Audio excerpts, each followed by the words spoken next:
Hey, what's going on, guys? Welcome back to the GM. It is your guy Boulanger. Up next on the GM, Ravens mandatory minicamp day number 1. Let's talk about it. So it's been a minute since I've been in here doing any kind of videos talking about the Baltimore Ravens. Just been super busy, and also there hasn't been a whole lot to talk about. I figured there was no point in me talking about OTAs because OTAs kind of becomes a guess who of who is and who isn't going to show up. But mandatory minicamp is just that, mandatory. The Baltimore Ravens had 100% participation, besides the guys who were out for personal reasons and or had some injuries. So let's start with no other than two-time MVP Lamar Jackson, who had a pretty efficient day through the air, 20 of 26, mostly on intermediate, short, and swing passes. He did have 3 interceptions on the day, which I'm not super concerned about at this point because it's really kind of the first time that everybody is on the field ones against ones. And typically the defense is going to be ahead of the offense in minicamp and also in training camp. However, he did end the day or end the practice with 2 back-to-back interceptions. One, an Arthur Millette interception, and then the second was a Roquan Smith interception. And I think that if I have any concern, it would just be cleaning up those red zone or end zone interceptions, which we've seen too often. Now, I'm not saying they happen often. I'm just saying that we've seen them too often. But other than that, man, 20 of 26 is pretty efficient. So I'm glad to see, man, Lamar Jackson's in the building, working with his guys, developing that chemistry. Hopefully, when minicamp is over, they can get a couple of days on a field somewhere, him, Likely, Andrews, all the receivers, and just kind of continue to develop that chemistry. Another player on the offensive side of the ball is Isaiah Likely, who kind of wowed the crowd with some athletic plays, really kind of putting on display his full athleticism, speed, his jumping ability, his hands, and which is something we've seen over the last couple of years with Isaiah Likely. And so just think this kid has a whole bunch of untapped potential. And I think that the Baltimore Ravens have to do something with him in this season, make sure they utilize his full ability, because I think this kid is kind of a secret weapon, if you will, in the receiving game, if you allow him to be just super athletic, super talented. And I'm excited to see what he do in year 3. Charlie Kolar, another tight end who made some good catches in this minicamp practice, and then also Mark Andrews had some good catches in this practice, kind of showing off the talent from the Baltimore Ravens tight end room, which I believe and many believe to be the best in the entire NFL.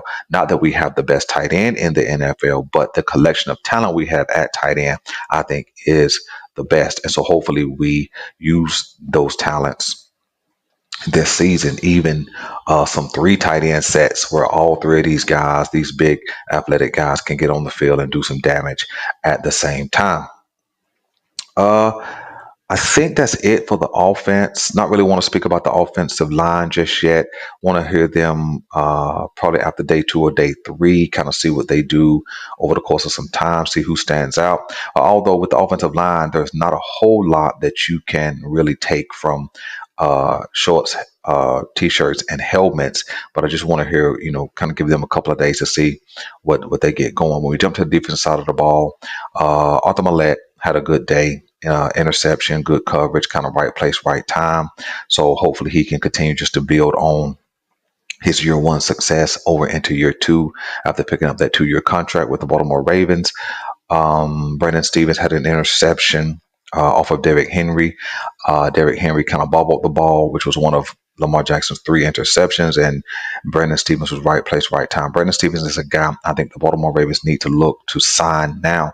Don't wait till the season's over. Don't wait to mid-season when he starts balling out and his price continues to go up. Give him some money now, especially with some uncertainty about Marlon Humphrey, his future, and his injury concerns. So Brandon Stevens had a solid day, mandatory minicamp. Didn't hear much about the young cornerbacks, Wiggins and TJ Tampa, but they have had some buzz coming out of rookie mini camp and also the voluntary mini camps.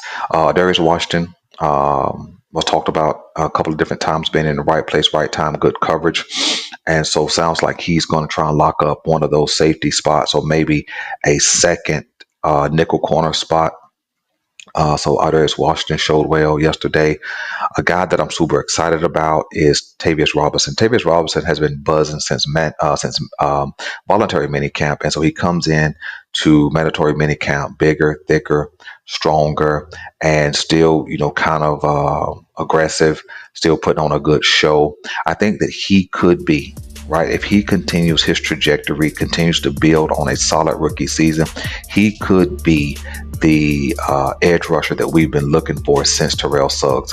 Now, we've had a couple of candidates to come through that we didn't retain or whatever the situation may be, but Tavius Robinson sounds like he has the goods to play with both speed and power and both bull rush, get around the edge. And so I'm super excited to see him continue to build. So hopefully Tavius Robinson stays healthy. That's about it. Oh, yeah, Trenton Simpson. Trenton Simpson is a guy who's been buzzing since voluntary minicamp. Had a good showing late last year in that game against the Steelers.